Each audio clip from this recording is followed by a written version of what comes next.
एक बार फिर आप सभी का स्वागत है मेरे चैनल पढ़ा दे भाई में। अगर अभी तक आपने मेरे चैनल को सब्सक्राइब नहीं किया है तो पहले प्लीज़ मेरे चैनल को सब्सक्राइब कर लीजिए। तो चलते हैं वीडियो के आगे। तो आज मैं आपको क्वेश्चन नंबर 5 का पार्ट नंबर ए बताने वाला हूं, जो कि रिलेटेड है design of deck type plate girder railway bridge, और इसका मैं इंट्रोडक्शन भी बताऊँगा आपको।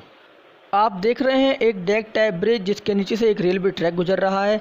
अगली इमेज में प्लेट गर्डर है, उसका क्रॉस सेक्शन है जो कि एक आई सेक्शन की तरह लग रहा है। तो आप ये डायग्राम देख रहे हैं, एलिवेशन है deck type plate girder railway bridge का। ठीक है, इसके जो राइट हैंड पर एक एब्यूटमेंट और सपोर्ट है, और उसके लेफ्ट हैंड में क्या है, एक एब्यूटमेंट और एक अगली सपोर्ट है जिसके ऊपर प्लेट गर्डर रखा हुआ है।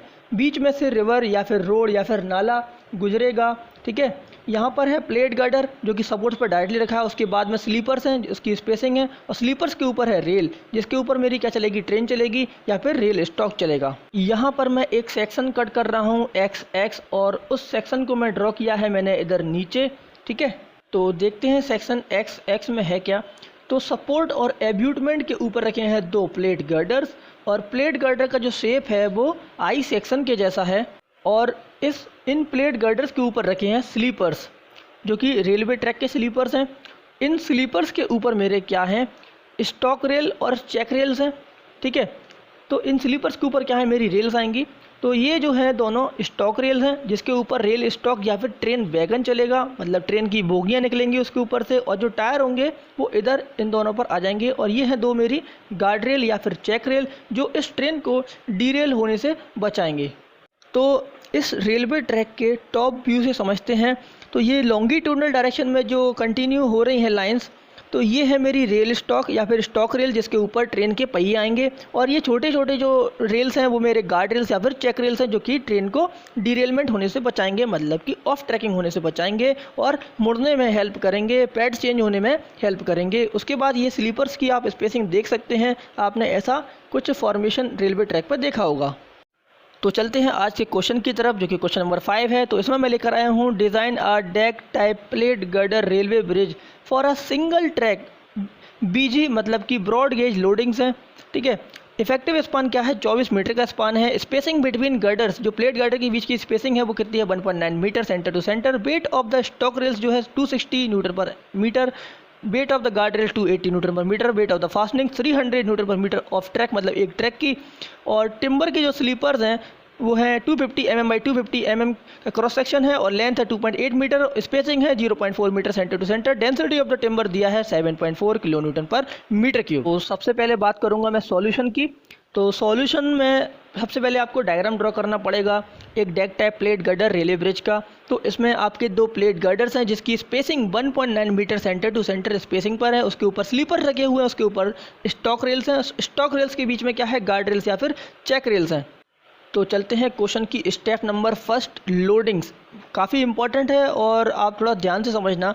इसमें मैं पहले कैलकुलेट करूंगा डेड लोड। यहाँ मैं इमेज बना रहा हूँ एक ट्रैक की, एक रेलवे ट्रैक की, जिसमें बीच में स्लीपर्स हैं और रेल्स हैं। तो ठीक है, ये हो गया मेरा सर्कल में क्या, पूरा एक ट्रैक हो गया जिसमें कितनी रेल्स हैं, 1 और 2 रेल्स हैं, मतलब कि 2 रेल्स मिला के मेरा क्या बनेगा, एक पूरा ट्रैक बनेगा। ठीक है, तो मैं डेड लोड में कैलकुलेशन करता हूँ सबसे पहले।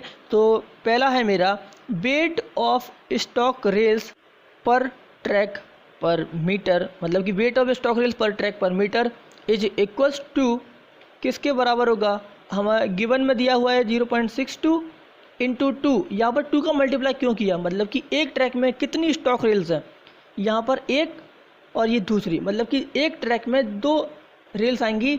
तो डेड लोड कितना, दोनों रेल्स ही तो बनाएंगी, एक रेल थोड़ी ना बनाएगी। तो एक ट्रैक में 2 रेल्स हो गई, इसलिए 2 का मल्टीप्लाई किया। तो ये मेरा आंसर क्या आ गया, 0.52 किलो न्यूटन पर मीटर। और यहाँ पर 260 न्यूटन पर मीटर था, इसको मैंने कन्वर्ट कर लिया 0.62 किलो न्यूटन पर मीटर में मैंने कन्वर्ट कर लिया। कन्फ्यूज होने की ज़रूरत नहीं है बिल्कुल भी। अब दूसरा मेरा जो वेट आएगा, वेट ऑफ गार्ड रेल या फिर चेक रेल पर ट्रैक पर मीटर। आसान शब्दों में कहूँ तो एक ट्रैक पर गार्ड रेल्स का, जो दोनों गार्ड रेल्स हैं, हर एक मीटर लेंथ पर कितना वेट आएगा उसका। एक गार्ड रेल का वेट कितना दिया है, 280 न्यूटन पर मीटर, और 2 रेल्स हैं तो 2 का मल्टीप्लाई कर दिया, और यहाँ पर मैंने किलो न्यूटन पर मीटर में कन्वर्ट कर दिया, मतलब 0.28 इंटू 2, और ये आ गया है मेरा 0.56 किलो न्यूटन पर मीटर। मतलब एक ट्रैक का पर मीटर लेंथ पर ये वेट आ गया दोनों गार्ड रेल्स और चेक रेल्स का। तीसरा जो मेरा डेड लोड है वो वेट ऑफ फास्टनिंग्स का वेट है पर ट्रैक पर मीटर, जो कि गिवन है 300 न्यूटन पर मीटर। इसको मैंने कन्वर्ट करके लिख दिया है 0.3 किलो न्यूटन पर मीटर। ये फास्टनिंग्स क्या है? रेल को जोड़ने वाली face plate, face bolts, sleeper को जोड़ने वाली कीज़ वगैरह। यहाँ पर 2 का मल्टीप्लाई इसीलिए नहीं किया क्योंकि एक ट्रैक का दिया है पर मीटर लेंथ पर, इसीलिए मैंने 2 का मल्टीप्लाई नहीं किया है। तो अगला डेड लोड है मेरा वेट ऑफ स्लीपर्स पर ट्रैक पर मीटर। तो मतलब कि रेलवे ट्रैक के हर 1 मीटर की लेंथ पर स्लीपर्स का वज़न कितना आएगा वो चेक कर लेते हैं। तो 1/0.4। तो यहाँ 1 क्या है? 1 मीटर लेंथ है ट्रैक की, और 1 मीटर लेंथ पर 0.4 मीटर की स्पेसिंग पर स्लीपर्स डले हुए हैं। ठीक है, तो 1/0.4 क्या है? रिप्रेजेंट कर रहा है number of sleepers in 1 metre track length, मतलब कि 1 मीटर के ट्रैक की लेंथ पर नंबर ऑफ स्लीपर्स कितने हैं, इससे मुझे पता चल जाएगा। अब नंबर्स ऑफ स्लीपर मेरे आ चुके हैं, तो नंबर्स ऑफ स्लीपर्स में मैं एक स्लीपर का वज़न मल्टीप्लाई कर दूंगा तो मेरा आ जाएगा वेट ऑफ स्लीपर पर ट्रैक पर मीटर कैलकुलेट हो जाएगा। तो चलिए कैलकुलेट करते हैं। अब 250 mm बाई 150 mm का क्रॉस सेक्शन था, मतलब कि एरिया ऑफ क्रॉस सेक्शन, तो मैंने कन्वर्ट कर लिया मीटर में। 0.25 इंटू 0.25 इंटू 2.8 मीटर लेंथ थी, इन तीनों को मल्टीप्लाई किया तो मेरा आ गया वॉल्यूम, और डेंसिटी कितनी दी थी? 7.4 किलोमीटर पर मीटर क्यूब। जब वॉल्यूम का डेंसिटी में मल्टीप्लाई करूँगा तो मेरा क्या आ जाएगा? वेट आ जाएगा, और नंबर ऑफ स्लीपर में वेट का मल्टीप्लाई कर दूंगा एक स्लीपर का, तो मेरा आ गया वेट ऑफ स्लीपर पर track per metre 1.94 kilo newton per metre आ गया। ठीक है, यहाँ पर थोड़ा सा करेक्शन कर लेना, यहाँ पर 250 बाई 150 था तो यहाँ पर 0.25 इंटू 0.15 था। तो अभी इन सभी का टोटल कर देता हूँ, मतलब टोटल यूडीएल बना लेता हूँ कि प्लेट गर्डर पर कितना टोटल यूडीएल आएगा एक ट्रैक का। ठीक है, तो weight of stroke rail, weight of guard rail, weight of fastenings और वेट ऑफ स्लीपर सभी का मैं मिला के क्या कर देता हूँ? टोटल कर देता हूँ। तो अभी जो मैंने डेड लोड निकाला है, तो प्लेट गर्डर के ऊपर जो स्लीपर्स थे और जो रेल्स थी उन सभी का क्या था? डेड लोड था। ये मैंने स्पाइक्स बना दी हैं, या फिर आप कीज़ हो सकती हैं ये रेल को पकड़ने वाली। Therefore total super imposed dead load per track per metre, मतलब कि अभी जो मैंने बताया था कि जो पिछले सारे जो यूडीएल थे उन सभी को मैं क्या कर लूँगा?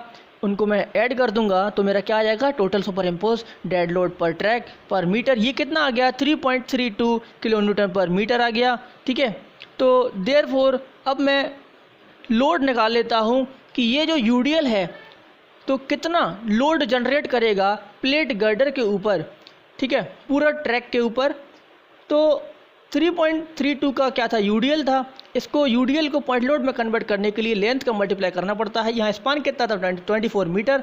तो 3.32 इंटू 24 मेरा क्या गया? 79.68 किलो न्यूटन, मतलब कि ये दोनों प्लेट गर्डर पर वजन आएगा। तो सबसे पहले मैं लोडिंग्स में डेड लोड निकाले। तो अब मेरा जो सेकेंड स्टेप है लोडिंग्स में वो है लाइव लोड्स। तो लाइव लोड कैलकुलेट करने के लिए आपके पास ब्रिज रूल्स की PDF होना चाहिए। ठीक है, तो रेलवे बोर्ड का जो ब्रिज रूल है आपको पता होना चाहिए, आपकी एक कोड होना चाहिए इसका। तो इसमें क्या दिया है? इक्विवेलेंट यूनिफॉर्मली डिस्ट्रीब्यूटेड लोड दिया है। इसका मतलब है EUDL, मतलब कि ये किसके द्वारा जनरेट होगा? रेलवे ट्रैक के ऊपर। ये आएगा रेल स्टॉक या फिर ट्रेन की बोगियों की वजह से। ठीक है, जो मतलब ट्रेन चलेगी ऊपर, मालगाड़ी हो या पैसेंजर ट्रेन हो, तो उसकी वजह से जो यूनिफॉर्मली डिस्ट्रीब्यूटेड लोड आएगा एक ट्रैक के ऊपर, जिसे मैं ब्रिज रूल्स के अकॉर्डिंग निकाल सकता हूँ। तो फ्रॉम IRC लोडिंग्स, तो जो ब्रिज रूल की PDF है उधर से मैं देखूँगा, और EUDL equivalent uniformly distributed load for 24 metre span के लिए for standard broad gauge loading, मतलब कि BG लोडिंग। इसके लिए आपको पेज नंबर 22 पर जाना पड़ेगा। तो मैं एक इमेज आपको दिखा देता हूँ उसकी। तो ये फ्रंट पेज की पेज नंबर 1 की इमेज है, ये इसका दूसरा पार्ट पेज नंबर 1 का। तो पेज नंबर 22 से आप ब्रॉड गेज के लिए लोडिंग्स कैलकुलेट कर सकते हैं, EUDL की वैल्यूज़। तो इस टेबल की हेल्प से आप कैलकुलेट कर सकते हैं पेज नंबर 22 से। इफेक्टिव स्पान के अकॉर्डिंग आपका जो बेंडिंग मोमेंट के लिए टोटल लोड होगा किलो न्यूटन या फिर टन्स में निकाल सकते हैं। टोटल लोड शियर फोर्स के लिए किलो न्यूटन या टन्स में निकाल सकते हैं। इम्पैक्ट फैक्टर ले सकते हैं इफेक्टिव स्पान के अकॉर्डिंग। तो इस पेज नंबर 22 से इस टेबल के अकॉर्डिंग 24 मीटर के इफेक्टिव स्पान के लिए जो टोटल लोड है बेंडिंग मोमेंट के लिए वो है 2280 किलो न्यूटन, और जो टोटल लोड है शियर फोर्स के लिए वो है 2503 किलो न्यूटन, और जो इम्पैक्ट फैक्टर है वो है 0.417। तो इस टेबल की हेल्प से मैं वैल्यूज़ रख देता हूँ इधर। तो EUDL for 24 metre span for bending movement, मतलब कि EUDL की जो वैल्यू है 24 मीटर के स्पान के लिए बेंडिंग मूवमेंट के लिए वो कितना है 2280, मतलब कि 2280 किलो न्यूटन। तो अगला जो EUDL है इक्विवेलेंट यूनिफॉर्मली डिस्ट्रीब्यूटेड लोड जो है for 24 metre span for shear force, मतलब कि शियर फोर्स के लिए जो EUDL की वैल्यू है 24 मीटर स्पान के लिए वो है 2503 किलो न्यूटन, जो कि मैंने अभी टेबल में आपको बताया था। तो इम्पैक्ट फैक्टर और लिया था वहाँ से मैंने इम्पैक्ट फैक्टर और आपको बताया था 24 मीटर के स्पान के लिए वो कितना था 0.417 इम्पैक्ट फैक्टर की वैल्यू थी। ठीक है, तो आगे चलते हैं। तो आगे जो मेरा है इम्पैक्ट लोड मैं कैलकुलेट कर लेता हूँ। इम्पैक्ट लोड कैसे कैलकुलेट करेंगे, तो इम्पैक्ट फैक्टर का मल्टीप्लाई करूँगा EUDL में। तो सबसे पहले बेंडिंग मूवमेंट वाला EUDL ले रहा हूँ और 0.417 में 2280 का मल्टीप्लाई कर देता हूँ। तो मेरा जो इम्पैक्ट लोड आ गया है वो 950.76 किलो न्यूटन आ गया है, या फिर ठीक है। तो ये आ गया मेरा इम्पैक्ट लोड जो EUDL बेंडिंग मूवमेंट वाला था उसकी हेल्प से। अब मैं निकाल रहा हूँ शियर फोर्स वाले EUDL की हेल्प से इम्पैक्ट लोड। तो यहाँ पर इम्पैक्ट फैक्टर मेरा कितना था 0.417 और इंटू कर दिया मैंने 2503 का मैंने यहाँ पर इंटू कर दिया है, और ये मेरा कैलकुलेट होने के बाद कितना आ गया 1043.75 किलो न्यूटन। ध्यान रखना कि जो EUDL है यहाँ पर बेंडिंग मूवमेंट वाला है और यहाँ पर जो EUDL है वो शियर फोर्स वाला है। तो लोडिंग्स में जो मेरी अगली स्टेप है वो है self weight of both girders, मतलब दोनों गर्डर्स का सेल्फ वेट कितना आएगा। अभी तक मैंने डेड लोड में self weight of plate girder को एज्यूम नहीं किया था, तो मैं यहाँ पर कैसे कैलकुलेट करूँगा मैं देखता हूँ। ध्यान रखना यहाँ पर क्या है दोनों प्लेट गर्डर का सेल्फ वेट है। तो सेल्फ वेट निकालने के लिए तो सेल्फ वेट बराबर WL/300। ठीक है, तो वेयर तो कैपिटल W क्या है, तो अभी जो आपने टोटल डेड लोड निकाला था 79.68 प्लस 2280, मतलब EUDL फॉर बेंडिंग मूवमेंट वाली वैल्यू प्लस 950.76, मतलब EUDL बेंडिंग मूवमेंट वाली वैल्यू से जो आपने इम्पैक्ट लोड निकाला था उसकी वैल्यू है ना। तो ये आ गया आपका 3310.44 किलो न्यूटन ऐड करने के बाद।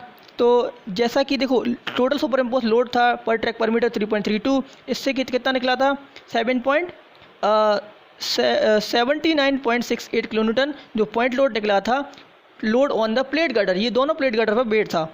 ठीक है, EUDL की वैल्यू कितनी थी 2820 थी, और यहाँ पर मैंने इम्पैक्ट लोड निकाल लिया उसकी हेल्प से 950.76।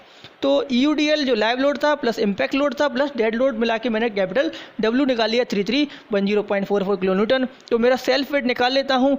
तो W की वैल्यू रख दी है मैंने। स्पान कितना 24 मीटर का स्पान है, 300 से डिवाइड कर दिया तो कितना आ गया 264.83 किलो न्यूटन। ये दोनों प्लेट गर्डर पर वजन आ गया है, सॉरी दोनों प्लेट गर्डर का वजन आ चुका है।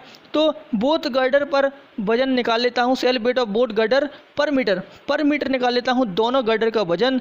तो टोटल कितना था 264.83, 24 मीटर के स्पान से डिवाइड कर देता हूँ तो ये आ गया 11.03 किलो न्यूटन पर मीटर। ये था पॉइंट लोड और ये था मेरा UDL के फॉर्म में। तो ये जो सेल्फ वेट निकला है दोनों गर्डर्स का पर मीटर, तो ये भी क्या है एक डेड लोड है और ये पिछले डेड लोड में ऐड हो जाएगा जाके।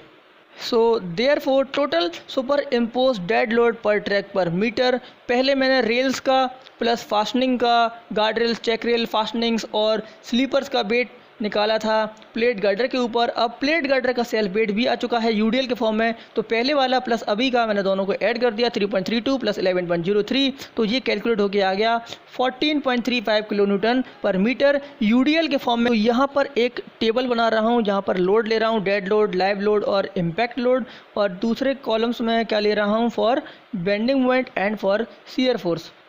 ठीक है, कॉलम्स मैंने क्या ले लिया फॉर बेंडिंग मोमेंट और फॉर शियर फोर्स की वैल्यू लोड की, और रो में क्या ले लिया डेड लोड, लाइव लोड और इम्पैक्ट लोड, और लास्ट में टोटल करूंगा। फॉर बेंडिंग मूवमेंट के लिए चेक करता हूं डेड लोड मेरा कितना आएगा। 14.35 का UDL था अभी जो मैंने कैलकुलेट किया है डेड लोड का, इसमें 24 मीटर का स्पान, तो पॉइंट लोड मेरा आ चुका है 344.4 किलो न्यूटन का। ये आ गया डेड लोड बेंडिंग मूवमेंट के लिए, और सेम शियर फोर्स के लिए वैल्यू रहेगी 344.4 किलोन्यूटन डेड लोड की। अब लाइव लोड की वैल्यूज़ मैं पहले निकाल चुका हूँ, 2280 किलोन्यूटन और 2503 kilonewton for bending moment and shear force. अब मैं इम्पैक्ट लोड कैलकुलेट कर लेता हूँ। इम्पैक्ट लोड मैंने पहले कैलकुलेट कर लिया है बेंडिंग मोमेंट के लिए 950.76 किलोन्यूटन, ये वैल्यूज़ मेरी पहले कैलकुलेट कर चुका हूँ ऑलरेडी। अब शियर फोर्स के लिए जो इम्पैक्ट लोड था मेरा मैं पहले कैलकुलेट कर चुका हूँ 1043.75 किलोन्यूटन। अभी मैं सभी को टोटल कर लेता हूँ, फॉर बेंडिंग मोमेंट वाला अलग और बेंडिंग शियर फोर्स वाला अलग। तो बेंडिंग मोमेंट के लिए 3575.16 किलोन्यूटन मेरा आ चुका है, फॉर शियर फोर्स के लिए 3891.15 किलोन्यूटन मेरा आ चुका है।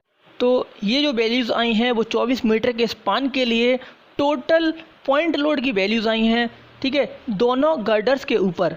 तो टोटल लोड निकाल लेता हूँ, dead load plus live load plus impact load पर गर्डर फॉर बेंडिंग मोमेंट, मतलब बेंडिंग मोमेंट के लिए हर एक गर्डर के लिए।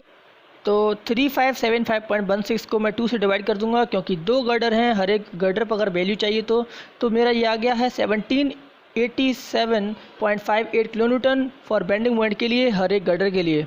तो ऐसे ही शियर फोर्स के लिए वैल्यू निकाल लेता हूँ टोटल लोड की हर एक गर्डर के ऊपर, ठीक है। तो जो 3891.15 था इसको 2 से डिवाइड कर दूंगा तो मेरा क्या आ गया 1945.57 किलोन्यूटन ये वैल्यू आ गई। तो बेंडिंग मोमेंट के लिए मेरी हर एक गर्डर पर वैल्यू आ चुकी है और शियर फोर्स के लिए भी वैल्यूज़ आ चुकी हैं। तो ये प्लेट गर्डर्स थी 2, इसीलिए मैंने 2 से डिवाइड किया है।